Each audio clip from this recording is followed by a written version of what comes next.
peut-être l'état d'esprit, si on doit résumer. L'état d'esprit. Déjà, nous avons un vrai problème d'état d'esprit entre nouvelle et ancienne génération, entre mon Zuckerberg et vous les vieux. On a ce problème-là de plus en plus fort dans l'économie contemporaine.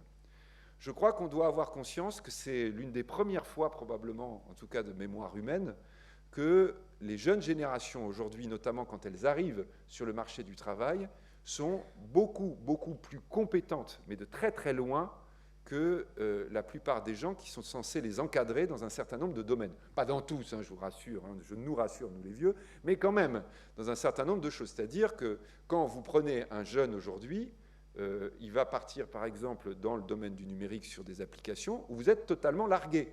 Mais ce n'est pas que vous êtes largué qu'il va falloir vous y mettre, c'est que c'est fini, vous ne le récupérerez pas.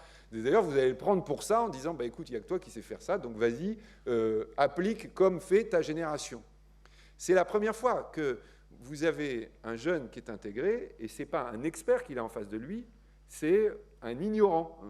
Le problème, évidemment, c'est que cet ignorant, normalement, il est censé être son patron. Alors, bon, un patron très, très élevé, il peut se permettre d'être ignorant, parce que là, il n'y a pas beaucoup de patrons, et en général, c'est bien défendu. On dit, bon, là, pas de jeunes viendront nous embêter. Quoique, Zuckerberg, 27 ans quand même, hein, mais enfin bon, normalement, on a quand même un certain nombre de protections. On voit que le problème se pose de plus en plus avec les niveaux d'encadrement intermédiaire. L'encadrement intermédiaire dans tous les types d'activités, surtout dans les activités où on a des jeunes gens qui commencent à avoir des formations assez poussées dans le manière du numérique, commence à avoir des vraies difficultés. Parce que, je le répète, quelqu'un à 30 ans est déjà largué par rapport à un jeune de 20 ans. Et donc, évidemment, quand il va lui falloir donner des ordres, l'autre, il va lui dire « Ben oui, mais attends, excuse-moi, mais tu n'as pas compris le problème. Alors, avant de me donner un ordre, essaie juste peut-être de savoir ce qui se passe à l'intérieur de la machine. » Nous sommes avec cette évolution d'état d'esprit qui est une évolution absolument extraordinaire, qui commence à poser un vrai problème dans les organisations d'entreprise. Je vais vous prendre un exemple qui est un exemple d'une organisation, mais alors tellement, non seulement presque rétrograde, mais conservatrice, qui est la banque. Et même dans les banques, la plus conservatrice des conservatrices, qui est justement Goldman Sachs, que j'évoquais tout à l'heure. Aux États-Unis, c'est la superpuissance, on l'appelle la pieuvre. Bon, en référence à d'autres pieuvres, ce n'est pas vraiment forcément positif. Goldman Sachs constate depuis plusieurs années que ce problème de choc d'état d'esprit, de changement, est en train de poser de véritables difficultés à l'évolution stratégique de la banque. En clair, qu'est-ce qui se passe? Il se passe qu'une société de services, comment elle gagne de l'argent? En faisant de l'innovation. Et l'innovation, comment on fait pour faire de l'innovation? Eh bien, on fait appel à du cerveau humain, et en particulier à du jeune cerveau humain. Et qu'est-ce qu'on voit chez Goldman Sachs? On voit que les jeunes cerveaux, ils ne vont plus à la banque. Ils y allaient il y a 15 ans, ils y allaient il y a 20 ans, ceux-là sont devenus vieux, parce qu'on y gagnait beaucoup d'argent. Mais maintenant, de toute façon, si on veut gagner de l'argent vraiment très très vite, il faut être un jeune ingénieur, un jeune mathématicien, monter sa start-up et très très rapidement la faire exploser au niveau mondial. Là, vous gagnez beaucoup d'argent, c'est Zuckerberg. Zuckerberg est le modèle, alors qu'autrefois, c'était le banquier de Wall Street. Maintenant, tous les jeunes gens dans les universités, ils veulent devenir Zuckerberg. Et donc, Goldman Sachs dit comment on va faire pour attirer des talents. Et donc, ils réfléchissent longuement entre vieux et ils disent il faut qu'on devienne une entreprise jeune. Bon, en général, hein, vous voyez, ça c'est la bonne idée. Ouais, d'accord, mais tu fais comment? Donc, alors ils disent mais comment les gens, mais vraiment, ça s'est passé comme ça. Vous savez, c'est le truc, on voit ça, on a l'impression presque d'un sketch, quoi. Donc, ils vont voir comment ça se passe chez Google. Vous voyez, un peu dissimulé, on va se mettre comme si on était un client, et puis on regarde comment c'est la boîte. Alors, donc, ils vont chez Google.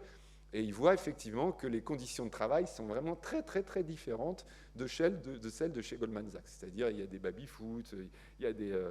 c'est comme ça, hein, vraiment, quand vous êtes dans la nouvelle économie, quand vous êtes dans la Silicon Valley, honnêtement, hein, quand vous avez mon âge et au-delà, vous avez l'impression de rentrer dans un gigantesque, je ne sais pas, foutoir, quoi. Vous voyez, il y a des gens partout qui sont en short, machin, etc., qui sont allongés, etc., et qui bossent de manière absolument inouïe, quoi. Donc, ils vont voir les gens de Goldman Sachs, ils vont chez Google et ils voient, ils disent « Ah oui, bah alors là, effectivement, il faut vraiment qu'on fasse une grosse mutation en termes de mode de fonctionnement. » Et donc, ils disent « Bon, bah, ça tombe bien, on doit refaire notre siège social. » Et donc, ils vont voir Alors, ils avaient prévu de voir un vieil architecte de leur âge, très très connu, mais très très cher aussi d'ailleurs, et ils disent non, en fait, on ne va pas le prendre lui, on va prendre un jeune architecte. En plus, c'est beaucoup moins cher, je suis banquier quand même, c'est intéressant. Et donc, ils vont voir le jeune architecte en lui disant voilà, il faut que vous nous fassiez le siège social de la banque de votre époque, de votre génération. Alors le gars, il leur dit vraiment, vous voulez, hein? Ouais. Bon, très bien, j'y vais. Et donc, il fait le siège social qui aujourd'hui est maintenant juste à côté de Ground Zero, qui a été inauguré il y a un peu plus d'1 an. Il commence évidemment par faire un énorme building horizontal, plus vertical. Bon, il est vrai qu'à côté de Ground Zero, il y a beaucoup de gens qui étaient assez favorables à ne pas être trop haut dans les tours. Hein, donc il commence à dire, on va faire un truc horizontal. Et là, il fait un énorme paquebot.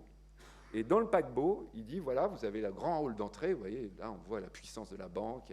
Quand vous rentrez chez Goldman Sachs à New York, vous avez toutes les boîtes introduites en bourse et qui valent plus de 10 milliards de dollars. Donc impressionnant, quoi. Toutes celles qu'on a évoquées tout à l'heure, les grandes affiches les unes après les autres. Vous prenez l'ascenseur, et là, vous arrivez au milieu de l'immeuble. Et au milieu de l'immeuble, sur tout le long, vous avez un immense atrium.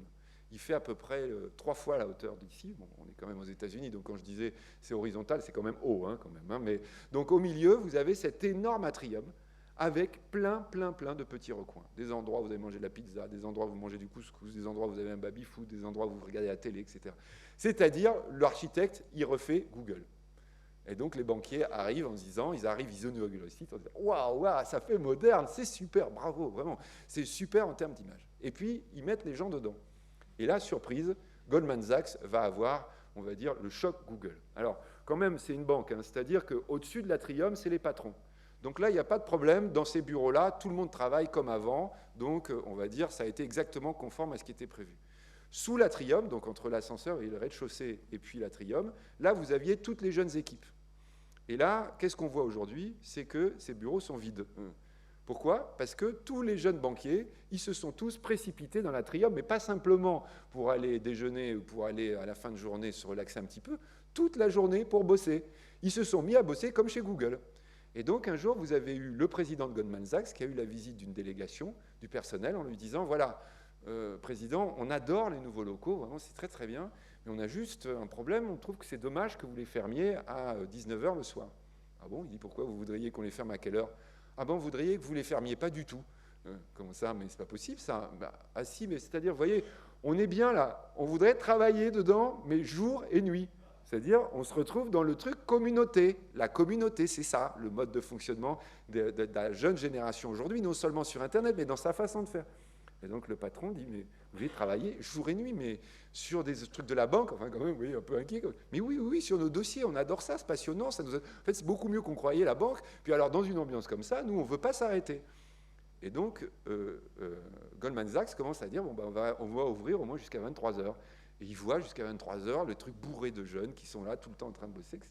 Et puis, vous avez les régulateurs qui arrivent et qui disent, mais dites, ça ne va pas du tout, là. Normalement, tout doit être cloisonné dans le métier bancaire. Là, je vois que vous avez, sur le même baby-foot, un gars qui s'occupe des deals et un gars qui s'occupe des financements. Ils ne doivent même pas se rencontrer dans un cocktail, normalement. Ça ne va pas du tout.